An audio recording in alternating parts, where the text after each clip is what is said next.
আসসালামু আলাইকুম। পৃথিবীর যে যে প্রান্ত থেকে দেখছেন সবাইকে সালাম ও শুভেচ্ছা জানাচ্ছি। আসসালামু আলাইকুম। আজকে আমরা একটি বিশেষ কর্মসূচি ঘোষণা করতে চাই। সেটি হচ্ছে আমাদের বঙ্গবন্ধু কন্যা দেশরত্ন শেখ হাসিনা এবং তার পরিবারের জন্য আমরা বঙ্গবন্ধুর রেখে যাওয়া ২ রত্ন শেখ হাসিনা এবং শেখ রেহানার জন্য আমাদের মাননীয় প্রধানমন্ত্রী, আমাদের নেত্রী শেখ হাসিনার জন্য আমরা একটি কর্মসূচি ঘোষণা করতে চাই। যে সেই কর্মসূচিটি হচ্ছে যে আমরা তার সুস্বাস্থ্য কামনা করে, আমরা তার দীর্ঘায়ু কামনা করে এবং বাংলাদেশের প্রধানমন্ত্রী হিসেবে উনি যেন দায়িত্বভার গ্রহণ করে এই দেশকে যেন সেবা করতে পারেন। আমাদের দেশে যে ক্রান্তিকাল আছে সেই ক্রান্তিকালটি যেন কেটে যায়। আমাদের ওপরে যে অন্যায় করা হয়েছে, আমাদের উপরে একটি সন্ত্রাসীদের, বঙ্গবন্ধু কন্যা দেশরত্ন শেখ হাসিনার উপরে বাংলাদেশের ডাকাতরা, সন্ত্রাসরা যে আক্রমণ করেছে, সেই আক্রমণের ঘোর কেটে যেন আমরা আমাদের নেত্রী বঙ্গবন্ধু কন্যা শেখ হাসিনা যেন আবারও রাষ্ট্র পরিচালনা করতে পারেন এবং তার সুস্বাস্থ্য দীর্ঘায়ু কামনা করে আমরা 13ই ডিসেম্বর শুক্রবার আসতেছে 13ই ডিসেম্বর আমরা সারা বাংলাদেশে বঙ্গবন্ধুর সৈনিকেরা, শেখ হাসিনার কর্মীরা, আমরা যারা বঙ্গবন্ধুকে জাতির পিতা মনে করি এবং আমাদের নেত্রী শেখ হাসিনাকে যারা আপা মনে করি, আমরা সারা বাংলাদেশে আমাদের আপার জন্য, আমাদের নেত্রীর জন্য আগামী এই শুক্রবারে 13ই ডিসেম্বর আমরা নেত্রীর জন্য রোজা রাখবো, একটি রোজা রাখবো এবং 2 রাকাত নফল নামাজ পড়ে আমাদের নেত্রীর জন্য আমরা দোয়া করব। সারা বাংলাদেশে একযুগে এই কর্মসূচিটি পালন হবে।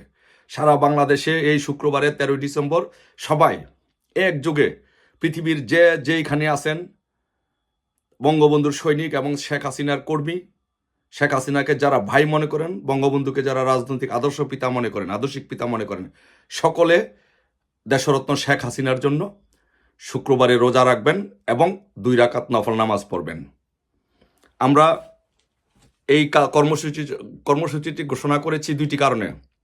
একটি হচ্ছে আমরা আল্লাহর কাছে দোয়া করতে চাই, আল্লাহর কাছে প্রার্থনা করতে চাই রোজা রেখে এবং 2 রাকাত নফল নামাজ পড়ে যে হে আল্লাহ, আমাদের নেত্রী, আমাদের প্রাণের নেত্রী বঙ্গবন্ধু কন্যা, বঙ্গবন্ধু রেখে যাওয়া কন্যা মাননীয় প্রধানমন্ত্রী দেশরত্ন শেখ হাসিনাকে আপনি হায়াত দারাজ করুন এবং উনি যেন সুস্থ থেকে এই দেশের নেতৃত্ব দিতে পারেন এবং এই দেশের জনগণের সেবা করতে পারেন।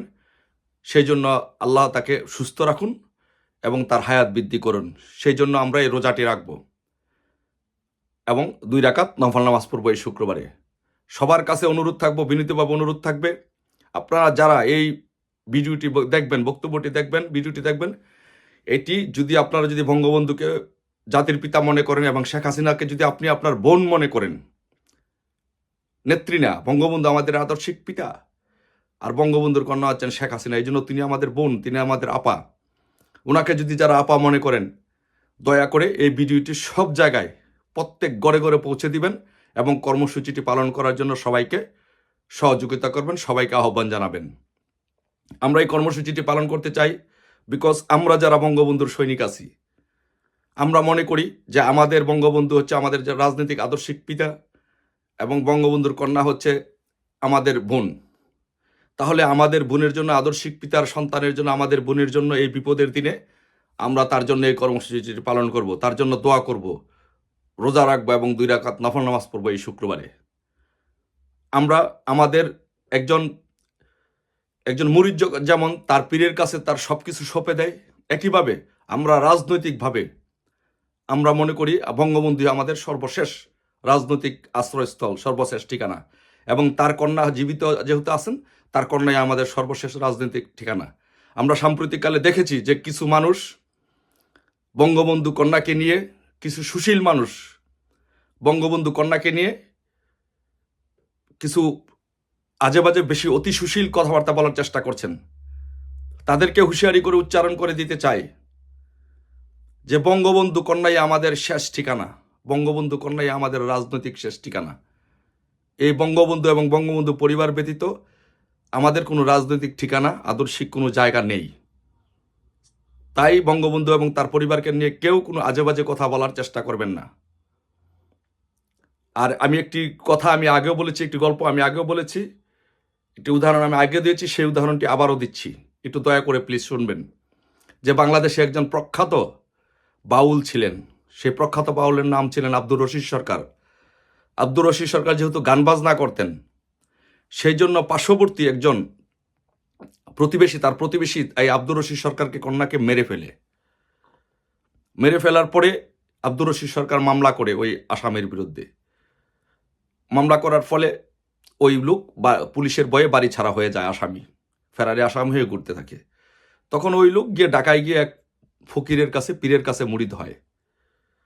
সো যেই পীরের কাছে মুরিদ হয়, সেই পীরের কাছে একদিন সে বলতেছে যে, পীর সাহেব, বাবাজি, আমি এমন একটি ভুল করেছি, আমার পরিবারটিও শেষ, আমিও শেষ, আজকে আমি সারা জীবন রাস্তায় রাস্তায় ঘুরতে হবে, আমার জীবনটা শেষ। পীর সাহেব, আমি কি করতে পারি বাবাজি, আমাকে যদি রক্ষা করতেন। তখন বাবাজি বলল যে, বাবা তুমি কি করেছো, কি ভুল করেছো, আমার কাছে বলো। তখন সেই মুরিদ বলল যে, বাবাজি, আমার পার্শ্ববর্তী একজন বাউল ছিলেন, তার নাম বাউল আব্দুর রশিদ সরকার। সেই রশিদ সরকারের একটি মেয়ে ছিল, তার সাথে আমার দ্বন্দ্বের কারণে আমি তার মেয়েটিকে মেরে ফেলি। এখন রশিদ সরকার মামলা করেছে, সেই মামলার আসামি। যদি মামলার রায় হয় তাহলে তো আমার ফাঁসি হবে অথবা যাবজ্জীবন হবে, আমিও শেষ, আমার পরিবারটিও শেষ। এই মুহূর্তে বাবাজি আমি কি করতে পারি? আপনি বাবাজি আমাকে যদি রক্ষা করেন, তাহলে আমার বাবা মা, আমার পরিবার এবং আমি রক্ষা পাব। ধরে পীরের পায়ে ধরে হাউমাউ করে কান্নাকাটি করতেছেন। তখন বাবাজি বলল যে, তুমি একটু অপেক্ষা করো। তখন সে রশিদ সরকারকে ডাকালো। রশিদ সরকারকে ডেকে আনলো, এনে বলল যে, রশিদ সরকার, তোমার কি একটা মেয়ে ছিল? যে হ্যাঁ। তোমার মেয়েকে কি সে মেরেছে? যে হ্যাঁ মেরেছে। তুমি কি মামলা করেছো? যে হ্যাঁ মামলা করেছি। আচ্ছা রশিদ সরকার, বলো আমি তোমার কি হই? রশিদ সরকার বলল, আপনি আমার মুরিদ, আপনি আমার পীর সাহেব, আপনি আমার বাবাজি, আপনার কাছে আমার জীবন যৌবন সব কিছু সঁপে দিয়েছি। তখন বলল যে, আমি যদি তোমার বাবা হই, তাহলে তুমি আমার সন্তান? হ্যাঁ, জি বাবাজি, আমি আপনার সন্তান। তাহলে পাশে যে লোকটি বসে আছে সেও আমার মুরিদ, তাহলে সে তোমার কি হয়? বলল যে, আমার পীর ভাই। তো পীর ভাই হইলে তুমি কি চাও যে আমার সন্তান, তোমার পীর ভাই জেলে যাক, কষ্ট করুক, তার পরিবারটা ধ্বংস হয়ে যাক? সে বলছে যে, রশিদ সরকার বলল যে, না বাবাজি, আমি এটি কখনো চাই না। তাহলে রশিদ সরকার, তুমি যদি সেটি না চাও, তাহলে আমি তোমার পীর বাবা হয়ে বললাম, তোমার মেয়েকে যে খুন করেছে, তুমি তাকে মাফ করে দাও। তখন রশিদ সরকার সাথে সাথে পীর সাহেবের পায়ে ধরে হাউমাউ করে কেঁদে বলল যে, বাবাজি, আপনি বলেছেন আমি আমার মেয়ে হত্যাকারীকে আমি মাফ করে দিলাম, আজকে থেকে আমার মনে কোনো দুঃখ নাই, কষ্ট নাই, আমি আমার পীর ভাইকে জেলে দিতে পারি না, আমি আমার পীর ভাইকে কষ্ট দিতে পারি না। এ কথা বলে তার মেয়ে হত্যাকারীকে সে মাফ করে দিয়েছে। যদি রশিদ সরকার যদি তার পীর ভাইকে, মেয়ে হত্যাকারীকে যদি মাফ করে দিতে পারে, তাহলে আমাদের রাজনৈতিক আদর্শিক পিতা হচ্ছে বঙ্গবন্ধু শেখ মুজিবুর রহমান। তাহলে আমাদের রাজনৈতিক আদর্শের বোনকে? তাহলে আমাদের রাজনৈতিক আদর্শের বোন হচ্ছে বঙ্গবন্ধু কন্যা শেখ হাসিনা। তাহলে আমরা আমাদের আদর্শিক রাজনৈতিক বোনের জন্য আমরা ইনশাল্লাহ একটি রোজা রাখবো এই শুক্রবারে, এবং 2 রাকাত নফল নামাজ পড়বো ইনশাল্লাহ। তার জন্য সুস্বাস্থ্যের জন্য দোয়া করব, এবং তার দীর্ঘায়ুর জন্য দোয়া করব, এবং তার উপরে যেন কোনো বিপদ আপদ থাকলে সেটি যেন কেটে যায়, সেই জন্য আমরা সারা বাংলাদেশে দোয়া করব। রশিদ সরকার যদি তার মেয়ের জন্য, তার মেয়ে হত্যাকারীকে যদি মাফ করে দিতে পারে, তার মেয়ে হত্যাকারীর জন্য, পীরের জন্য যদি এত কিছু করতে পারে, ইনশাল্লাহ আমরা আমাদের রাজনৈতিক পিতা, রাজনৈতিক আদর্শ বঙ্গবন্ধু এবং বঙ্গবন্ধুর পরিবারের জন্য এবং তার মেয়ের জন্য ইনশাল্লাহ সেটি যে কোনো ত্যাগ, প্রয়োজন বোধে জীবন আমরা উৎসর্গ করে দিতে ইনশাল্লাহ প্রস্তুত আছি। শুধু রোজা নয়, শুধু নামাজ নয়, ইনশাল্লাহ আমরা যারা বঙ্গবন্ধুর আদর্শিক সন্তানরা আছি, বঙ্গবন্ধুর আদর্শিক সন্তানরা, তার পরিবারের জন্য, তার মেয়ের জন্য আমরা ইনশাল্লাহ জীবন উৎসর্গ করে দিব আমাদের ইনশাল্লাহ।